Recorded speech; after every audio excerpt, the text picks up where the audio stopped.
في 2015 كنت شغال ساعتها على مشروع بحثي يخص أو قراءة تتابع الجينوم البشري.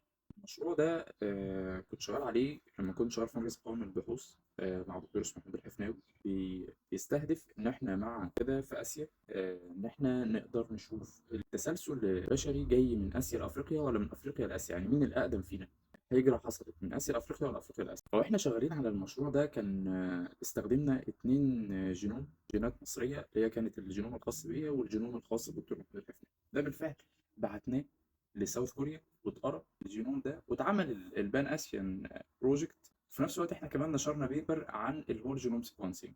يمكن احنا كنا عملناه قبل بيبرز كتيرة، بس البيبر بتاعتنا على بال ما خلصنا الايديتنج بتاعها واتنشرت واتقبلت في مجلة السيفير اخدت وقت. فكان اوكسفورد نزلوا بيبر عن الجينوم المصري مع الجينوم الاثيوبي علشان يشوفوا المايجريشن حصل منين، البدايه من قاره افريقيا جت منين. لكن احنا كانت الاول البيبر كان اسمها فيرست لان احنا كنا اول جينوم مصريين يعني. المهم من اهم الحاجات اللي انا قابلتها في التحليل ده ان كان في حاجات ميوتيشنز. الميوتيشن دي عباره عن طفرات، اختلافات جينيه عن الحاجات الاساسيه. فكان من الحاجات دي جين اسمه نات 2.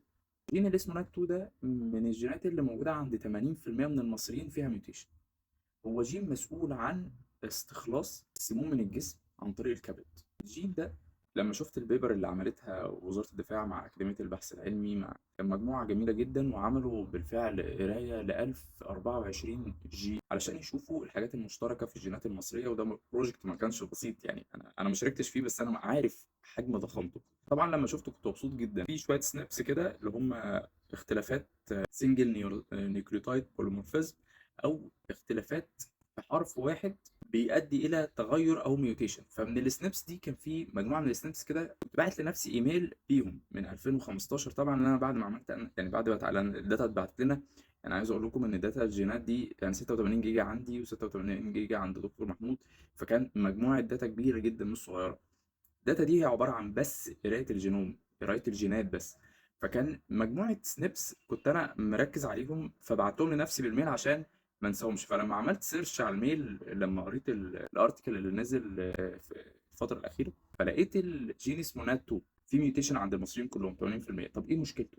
ان بيخلي عند حضرتك قدره اقل في تصفيه السموم من الجسم. ميوتيشن وده بنسبه كبيره جدا لان انت مصري يعني. فطبعا تعرضك للسموم يعني زي مثلا التدخين وان انت تشرب حاجات فيها كيميكالز كتير، تاخد ادويه، وبالذات لما تكون مثلا حد عندك مرض مزمن تاخد ادويه سكر وادويه ضغط، فدايما في كيميكالز بتخش في جسمك. فطبعا انت لازم جسمك بيتخلص منها عن طريق بعض التولز، ديمت او ديستريبيوشن اكسكريشن ميتابوليزم وتوكسيستي. بتعمل تيست كده عشان تشوف الماده ديت تمام ولا لا. بس انت بقى من الناس اللي عندها التخلص والاكسكريشن من الحاجات ديت، وان انت ازاي هتخلصها وتطلعها بره وتكسكريتها بره جسمك اضعف من بقيه البشر. فانت لما تبقى متعود دايما على ان انت تاخد علاج كيميائي ده بيتعب جسمك بشكل مش بسيط، وبيعرضك ان انت يبقى عندك تلف في الكبد، عندك التوكسيستي عندك عاليه شويه، والله انا ممكن يحصل لي بعض المشاكل. عشان كده ده من الجينات اللي الواحد لما شافها قال لنفسه احنا محتاجين يكون عندنا على قد ما يمكن عمليه لتنظيف الجسم من السموم بشكل دائم. ازاي انضف جسمي؟ ازاي بقى اساعد نفسي؟ ما انا النات 2 ده عندي هو ربنا في الرساله اللي حاططها فينا فيها الجين ده فيه مشكله. طب انا بقى اساعد نفسي ازاي؟ ان انا اقعد طبعا اقلل السموم اللي باخدها، ما ادخنش، دي رقم واحد. تاني حاجه ان انا اقدر كمان اخد حاجات زي ما كنت بتكلم معاكم في فيديو قبل كده، الورق الاخضر، الكلوروفيل، لان هو بيشيل المواد السامه من الجسم. وهي ان انا اخد حاجه اسمها ديتوكس في الميه اللي انا بشربها، طرنشايه ليمون، طرنشايه خيار، طرنشايه اي حاجه من الحاجات خضراء اقدر احط فيها واشرب حاجه اسمها ديتوكس. تبقى الميه بتاعتي هي ميه زي ما هي، بس مجرد فيها شريحه صغيره من احط نعناع في الميه واشرب الميه. زمان كنا بنشرب موارد كتير، مش عارف ليه ما بقيناش نشربه. ان احنا عندنا بعض السنابس اللي بتؤدي الى الاي دي اتش دي. يعني احنا كمصريين عندنا الحاجات احنا ما عندناش اي دي اتش دي عالي، اللي هو الناس اللي عندها فرط الحركه حركه كتير قوي كده، لا، بس على الاقل في نسبه. بربطه دايما هو احنا ليه في مصر كتير بنستهلك سجاير؟ لان السجاير بيساعدك في افراز الدوبامين.